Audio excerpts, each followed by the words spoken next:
Hello दोस्तों, मैं जाकिर अब्बास। आज आपके लिए जो टॉपिक लाया हूँ बेहद ही खास है, क्योंकि ये आज का टॉपिक हमारा जुड़ा हुआ है उन सभी अभ्यर्थियों से जो DD+ की वैकेंसीज में शॉर्टलिस्टेड हो गए हैं और इडोजियर फाइल कर चुके हैं। आप सभी के मन में एक प्रश्न जागता है, इडोजियर तो हमने फाइल कर दिया, एंड आफ्टर इडोजियर क्या प्रोसेस रहने वाला है, उसको पूरी प्रक्रिया को वो समझना चाहते हैं और इसके लिए काफी उत्सुक हैं। बार बार वीडियोस के लिए रिक्वेस्ट की जाती है और मैसेज किए जाते हैं। बहुत से कैंडिडेट तो फोन भी करके पूछ रहे हैं, सर आफ्टर इडोजियर क्या प्रोसेस है, उसको एक बार हमें बता दीजिए। बड़ी दिल में बेचैनी रहती है, कहीं हमसे कोई चीज छूट ना जाए। देखिए, कैरियर का सवाल है, सभी को इसके बारे में बड़ी उत्सुकता रहती है, एक्साइटेड रहते हैं कि भाई इडोजियर तो भर दिया है, जल्दी से स्कूल में ज्वाइनिंग मिल जाए।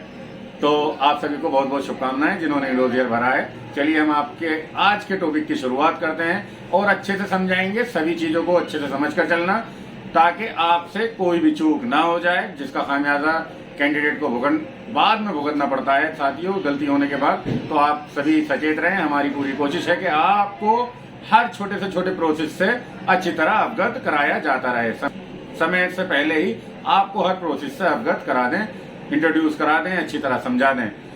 सबसे पहले मैं आपसे एक निवेदन करना चाहता हूं। देखिए साथियों, अगर आप हमारे चैनल पर नए हैं तो वीडियो को लाइक जरूर कीजिएगा और हमारे इस चैनल को सब्सक्राइब कर देना साथियों। बड़े ही मेहनत से आपके लिए वीडियो बनाते हैं और आपका अगर मोटिवेशन हमें मिलता रहे तो हमारे लिए अगली वीडियो बनाने में काफी आसानी रहती है। चलिए अपना प्रोसेस शुरू करते हैं साथियों। आज हम बात कर रहे हैं कि सभी कैंडिडेट्स ने जिन्होंने इडोजियर भर दिया है, अब उनको अगला क्या कदम उठाना है और आगे की क्या तैयारियां करनी है। देखिए, सबसे पहले इडोजियर फाइल होने के बाद आपको वेट करना होता है कि हमारी इडोजियर जो हमने फाइल की है उसके ऊपर कोई ऑब्जेक्शन तो नहीं आया है DD+B का, कोई किसी भी तरह का किसी भी पॉइंट पर जो हमने सारे डॉक्यूमेंट्स लगाए हैं, अपनी जो भी क्वालिफिकेशन दोबारा से फिल की है, जो हमने एक एप्लीकेशन फॉर्म में फिल की थी, अब सेम टू सेम हमें इडोजियर में भी फिल करनी थी और उसके सपोर्टिव डॉक्यूमेंट्स भी देने थे। तो एक एक चीज को DD+B बारीकी से देखता है जो आपने डॉक्यूमेंट सबमिट कराए हैं। As per criteria, as relaxation अगर आपने मांगा है तो आप उस क्राइटेरिया को फुलफिल कर रहे हैं नहीं कर रहे हैं, आपने जो अपने एजुकेशन क्वालिफिकेशन लगाई है वो एज पर RR है या नहीं, और भी कई चीजें होती हैं। आपकी आइडेंटिफिकेशन, जो आपने एग्जाम देते टाइम जो आपने थंब इंप्रेशन लगाया था और आपके जो फिंगर बायोमेट्रिक हुई थी वहां पर, वो सब चेक की जाती है कि भाई कैंडिडेट का photo, signature, each and everything वहां पर इडोजियर में चेक की जाएगी। और सब कुछ तसल्ली होने के बाद तब इसका आगे प्रोसेस किया जाता है। और यदि किसी कैंडिडेट की कोई डिफिशियंसी पाई जाती है, कोई भी डिफिशियंसी आने पर आपको DD+B की तरफ से फर्स्ट कॉल नोटिस इशू किया जाएगा। सबसे पहला प्रोसेस तो यही है साथियों कि आपको फर्स्ट कॉल की जाएगी और वो आपको रिमाइंडर है एक तरीके से कि देखिए जी, आपको 8 से 10 दिन का टाइम दिया जाता है उसके अंदर कि आपकी जो भी कमियां रह गई हैं आप उसे पूरा कर लो। आफ्टर देन यदि कोई कैंडिडेट उसमें भी चूक कर दे, यानी कि पहले तो आपने इडोजियर फिल किया, 15 दिन मिले थे आपको, उसमें इडोजियर फाइल कर दिया आपने, और किसी कैंडिडेट ने यदि इडोजियर फिल नहीं किया है तो भैया उसका तो कुछ नहीं हो सकता। पहले सुन लीजिए, यदि इडोजियर फिल नहीं किया है तो कुछ भी नहीं हो सकता अब आपका। और इडोजियर फिल तो किया है और उसमें चाहे 1000 गलतियां हैं, सभी डॉक्यूमेंट्स में आपने गलतियां कर दी हैं अपलोड करने में, तब भी आपको चांस मिलेगा। तो मेन चीज क्या है, इडोजियर को फिल जरूर करें सभी साथी। और इडोजियर फिल करने के बाद यदि आपकी कोई डिफिशियंसी आ जाती है किसी भी डॉक्यूमेंट्स को लेकर, कोई भी एलिजिबिलिटी क्राइटेरिया हो सकता है, उसको डिफिशियंसी आ जाती है, DD+B साफ साफ लिख कर देगा रिमार्क के साथ। जब फर्स्ट कॉल नोटिस इशू किया जाता है, हमारी कई सारी वीडियो इस चैनल पर डली हुई हैं, तो आप उन्हें चेक कर लीजिएगा। वीडियो के डिस्क्रिप्शन में भी मैं दे दूंगा जो पुरानी वीडियो हमने डाली है कि डिफिशियंसी आने पर DD+B कैसे फर्स्ट कॉल नोटिस इशू करता है और उसमें आपको क्या कदम उठाने हैं। तो जब भी DD+B की तरफ से कोई आपको डिफिशियंसी दे दी जाती है, आपको एज पर रिक्वायरमेंट कि भाई ये डिफिशियंसी आई है, इस कारण आई है, और अब जो हमें अपलोड करने हैं डॉक्यूमेंट वो इस हिसाब से करें। एक चीज मैं आपको और बता देता हूं कि कुछ साथी ना डॉक्यूमेंट्स अपलोड करने में फाइल बनाते समय PDF या कोई भी JPG ये नहीं देखते कि फोटो ब्लर हो गया, जो डॉक्यूमेंट्स है वो अच्छे से रीडेबल नहीं है और अपलोड कर दो। अरे भाई, वो भी नहीं चलेगा। आपको बहुत अच्छे से पहले चेक कर लेना है जो भी फाइल आप अपलोड कर रहे हैं वो रीडेबल है, यानी कि उसको आप पढ़ पा रहे हैं या नहीं, अच्छे से क्लियर है ना व्यू। ओरिजिनल डॉक्यूमेंट्स ही अपलोड कीजिए जहां तक हो सके। फोटोकॉपीज आपको जब अपलोड करनी है टेस्ट करने के बाद, यदि आपके पास ओरिजिनल डॉक्यूमेंट एट पर प्रेजेंट टाइम नहीं है, आप कहीं जॉब कर रहे हैं वहां पर सबमिट है या कहीं और हैं और अभी आप अवेलेबल नहीं है, तो आप फोटोकॉपीज लगा दो, अटैच कर दो, कोई दिक्कत नहीं है। मगर पहले कोशिश करें कि आप सिर्फ और सिर्फ ओरिजिनल डॉक्यूमेंट्स ही अपलोड करें। अब जो डिफिशियंसी आई उसमें आपने देखा भाई ये डिफिशियंसी थी, आपने उसको एज पर रिक्वायरमेंट डॉक्यूमेंट्स को कलेक्ट किया और उसको अपलोड कर दिया। अब अपलोड कर दिया, यहां पर भी देखिए अभी एक चांस आपको DSSB पहले ही दे चुका है, उसके बाद भी एक चांस और दे रहा है। यहाँ पर सेकंड कॉल भी आएगी आपको और उसमें आपको फर्स्ट कॉल में 10 दिन मिलते हैं, 8 से 10 दिन, सेकंड कॉल में 4 से 5 दिन ही मिलते हैं केवल। जब फर्स्ट कॉल का प्रोसेस कंप्लीट हो जाएगा, डेज जो पीरियड मिला था वो कंप्लीट होने के बाद 7 से 8 दिन या 10 दिन या 15 दिन के बाद एक सेकंड रिकॉल नोटिस आएगा। उसके अंदर आपसे फिर एक चांस दिया जाएगा आप सभी को एक चांस देने के बाद DSSB कहेगी डिफिशिएंट कैंडिडेट से कि भाई एक मौका और दे रहे हैं 4 दिन का, कोई गलती हो गई है तो आप उस डॉक्यूमेंट्स को लाओ एज पर क्राइटेरिया। यदि आपके पास डॉक्यूमेंट्स है और आपसे अपलोड करने में ही चूक हुई है तो आप अब उसको अपलोड कर दो, आप उसको सेकेंडरी कॉल में अपलोड कर दीजिए साथियों, कोई घबराने की जरूरत नहीं है। मगर सेकेंडरी कॉल के बाद आपको कोई भी नोटिस किसी भी प्रकार का नहीं दिया जाएगा, इस बात को और समझ लें। सेकेंडरी कॉल यानी कि अल्टीमेटम है, फाइनल चांस है, बिल्कुल लास्ट अटेम्प्ट है। अब इसमें गलती करने के बाद कोई भी किसी भी तरह की सुनवाई नहीं है। तो सेकेंडरी कॉल जिस कैंडिडेट को आ रही है वो फूक फूक के कदम रखे, बिल्कुल सतर्कता के साथ काम करे, बिल्कुल भी लापरवाही ना करे। जो डॉक्यूमेंट DSSB मांग रहा है उसको पहले अच्छी तरह जांच पड़ताल कर ले, अपने किसी सीनियर से, किसी ने डोजर भर दिया है जिनको रिकॉल नहीं आई हो उनसे कंफर्म करने के बाद ही सेकेंड रिकॉल में बहुत सतर्कता के साथ आपको डॉक्यूमेंट्स अपलोड करना है।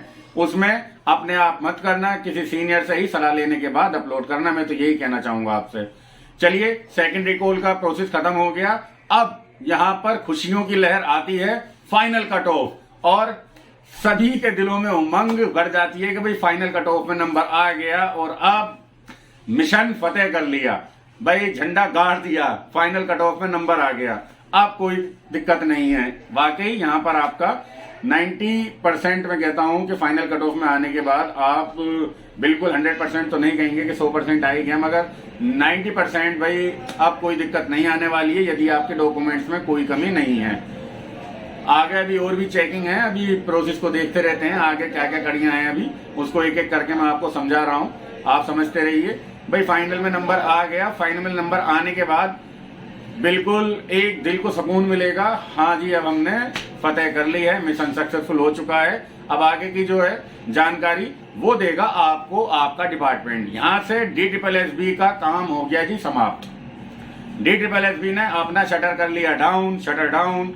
आपका फाइनल करने के बाद डोजियर भेज दिया जाता है आपके डिपार्टमेंट को, जिस डिपार्टमेंट से आप संबंधित हैं, जिस डिपार्टमेंट के लिए वैकेंसीज निकली गई थी, एडवर्टाइजमेंट निकाले गए थे।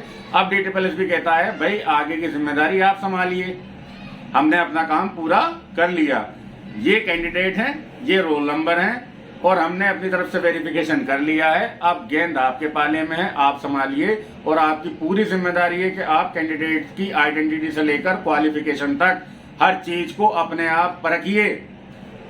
ये जिम्मेदारी अब चली गई डिपार्टमेंट के पाले में। तो आज हम बात करने वाले हैं आप सभी साथियों से कि MCD 32/1 MCD डिपार्टमेंट में स्पेशल एजुकेटर की जो पोस्ट निकली थी उसके संबंध में, और अगली वीडियो में हम बात करेंगे DOE डिपार्टमेंट में, डायरेक्टर ऑफ एजुकेशन के डिपार्टमेंट में क्या प्रोसेस रहता है। अभी हम बात करने वाले हैं MCD में, और लगभग कुछ चीजें चेंज हैं, बाकी सब कुछ लगभग सेम ही है। तो आज बात कर लेते हैं। चलिए, MCD डिपार्टमेंट के अंदर अब आपको जब डिपार्टमेंट पे आपका डोजर भेज दिया जाएगा तो MCD आपके लिए किस तरह से स्टेप बाय स्टेप प्रोसेस को कंप्लीट करता है स्कूल में ज्वाइनिंग तक, और स्कूल के ज्वाइनिंग के बाद भी कुछ प्रोसेस रह जाते हैं वो भी हम बताएंगे, मगर पहले स्कूल ज्वाइन कर लीजिए, वहां तक का प्रोसेस समझ लीजिए।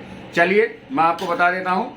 देखिए, जो भी सिलेक्टेड कैंडिडेट के डोजियर डिपार्टमेंट भेज देगा, डिपार्टमेंट को भेज दिए जाते हैं, यानी कि इस MCD को भेज दिए जाएंगे DSSB के द्वारा। आपका डोजियर जो आपने अपलोड किया है उसकी फाइल बनेगी और वो MCD के पास चली गई। अब MCD क्या करेगा, एमसीडी कहेगा जी सभी के पास जितनी भी तीनों एमसीडी हैं, एचडीएमसी, ईडीएमसी और एनडीएमसी, ये तीनों की प्रेफरेंस पूछी जाएगी आपसे। दिल्ली के अंदर 3 डिपार्टमेंट है एमसीडी के, तो प्रेफरेंस लेटर भेजेगा एमसीडी डिपार्टमेंट कि भाई वो भी स्पीड पोस्ट से आपके पास एक लेटर आएगा, उसमें पूछा जाएगा कि आपकी प्रेफरेंस किस एमसीडी के अंदर है, आप कहां पर जॉब करना चाहते हैं। तो उसके लिए आपको क्या करना है, आप या तो फिजिकली प्रेजेंट हो सकते हैं एमसीडी के ऑफिस में, जो कि साउथ एमसीडी है, वहां पर आप जाकर बता सकते हैं कि मेरी ये प्रेफरेंस है, या आप भी आप पोस्ट के थ्रू ही अपनी रिप्लाई कर सकते हैं कि मेरी प्रेफरेंस ये है, परफॉर्मा भरकर कि मैं इस एचडीएमसी या एनडीएमसी में जिस भी एमसीडी में आप जॉब करना चाहते हैं अपनी प्रेफरेंस आगे भेज देंगे। अब जब प्रेफरेंस लेटर एमसीडी को भेज दिया जाएगा, रिसीव करने के बाद तो आपको वेरिफिकेशन के लिए बुलाएगा, एक कॉल आएगी, वो भी स्लॉट बना दिए जाएंगे। जो सिलेक्टेड कैंडिडेट हैं उनकी स्लॉट बनेगी कि फर्स्ट स्लॉट में इतने कैंडिडेट आने हैं, सेकंड में इतने आने हैं। डेट वाइज एक वेरिफिकेशन होगी, किसके द्वारा, आपके एमसीडी डिपार्टमेंट के द्वारा आपको फिजिकल वेरिफिकेशन के लिए बुलाया जाएगा। जो बड़ा खेल होने वाला है वेरिफिकेशन का, जो एक एक चीज चेक होनी है फिजिकली, वो सारा का सारा अब यहाँ से शुरू हो जाएगा। यहाँ से बड़ी सतर्कता के साथ आपको सारा काम करना है। और जिस कैंडिडेट की वेरिफिकेशन कंप्लीट हो जाएगी, प्रोसेस कंप्लीट हो जाता है, उनके लिए मेडिकल के लिए उन्हें मेडिकल भी आपका बहुत जरूरी होता है साथियों। आपको मेडिकल लेटर दे दिया जाएगा कि अपना मेडिकल कराइए। और जो एमसीडी के जितने हॉस्पिटल हैं, चॉइस दे दी जाती है आपके एरिया में कौन सा हॉस्पिटल नियर बाय है, आपसे पूछेंगे और उस एरिया का लेटर आपको दे देंगे। मेडिकल लेटर मिलने के बाद आपको क्या करना है, उसकी फोटोकॉपी करानी है और जिस भी हॉस्पिटल का आपको लेटर इशू किया गया है उस हॉस्पिटल में जाके कांटेक्ट कीजिए, जी मैं इस पोस्ट से संबंधित हूँ, मेरा मेडिकल होना है। वो आपको रिसीविंग देंगे, आपके लेटर की डायरी कर लेंगे और आपको एक डेट दे देंगे। उस डेट में जाकर आप अपना मेडिकल चेकअप करा लीजिए। मेडिकल सर्टिफिकेट मिलने के बाद अब आगे का प्रोसेस मैं आपको बता देता हूँ। देखिए, वेरिफिकेशन जब आपकी सारी वेरिफिकेशन कंप्लीट हो जाएगी, उसके बाद जब आपकी वेरिफिकेशन हो जाएगी, मेडिकल हो जाएगा, तो उसके बाद आपसे ये पूछा जाता है डिपार्टमेंट के द्वारा कि भाई आप जॉब करने के लिए इंटरेस्टेड हो। अगर आप इंटरेस्टेड हो तो भाई एक लेटर लिख दो। अब भला कौन आदमी यहाँ पर ये कहेगा कि नहीं मैं इंटरेस्टेड नहीं हूँ, मगर फॉर्मेलिटी है, आप भी पूरी करिए और प्रोसेस को आगे बढ़ाइए। एक एप्लीकेशन रिटर्न में दीजिए, हाँ जी हम एमसीडी में जॉब करने के लिए इंटरेस्टेड हैं और हम सभी शर्तें मानने को तैयार हैं। एज पर गाइडलाइंस जो भी रूल और आरआर हैं, रूल रेगुलेशन हैं, हम उन्हें फॉलो करेंगे और अपनी जॉब करने के लिए इंटरेस्टेड हैं। अब आगे की बात क्या होती है, जब आप एक्सेप्ट कर लेंगे ना क्या भैया हमें जॉब करनी है, तो आपको एक डेट पर अपॉइंटमेंट लेटर दिया जाएगा। एमसीडी ऑफिस के द्वारा आपको एक अपॉइंटमेंट लेटर दिया जाएगा, एक डेट बता दी जाएगी, इस डेट में आकर आप अपना ऑफर लेटर ले लीजिए। उसके बाद आपको स्कूल जाना है जहां पर वेरिफिकेशन हुई थी, किसी भी स्कूल को वहां पर सेंटर बना देते हैं और वहां से आपको ऑफर लेटर दे दिया जाता है। उस स्कूल से नियर बाय से जाकर आप अपना ऑफर लेटर ले लीजिए और उस ऑफर लेटर को लेकर दौड़ते हुए जाइए स्कूल के अंदर, जो भी स्कूल आपका अलॉट हुआ है, और वहां जाकर धावा बोल दीजिए कि लीजिए जी हमने मिशन फतेह कर लिया है और हमें ज्वाइनिंग दे दीजिए। उस अपॉइंटमेंट लेटर को ले जाकर आपको अपने स्कूल में जाना है, मिठाई के साथ अपने जो भी वहाँ के हेड होंगे वहां पर जाकर आप अपनी एप्लीकेशन दे दीजिए कि आप हमें स्कूल ज्वाइन कराइए और वो आपको स्कूल ज्वाइन करा लेंगे। वहां पर फॉर्मेलिटीज होती है स्कूल की भी, वो सभी फॉर्मेलिटीज आपको पूरी करनी है, जिसके बाद आपको आपका अपॉइंटमेंट स्कूल के अंदर अपॉइंटमेंट लेटर भी मिल जाएगा, ज्वाइनिंग लेटर जिसको हम बोलते हैं। और ये प्रोसेस कंप्लीट होता है साथियों।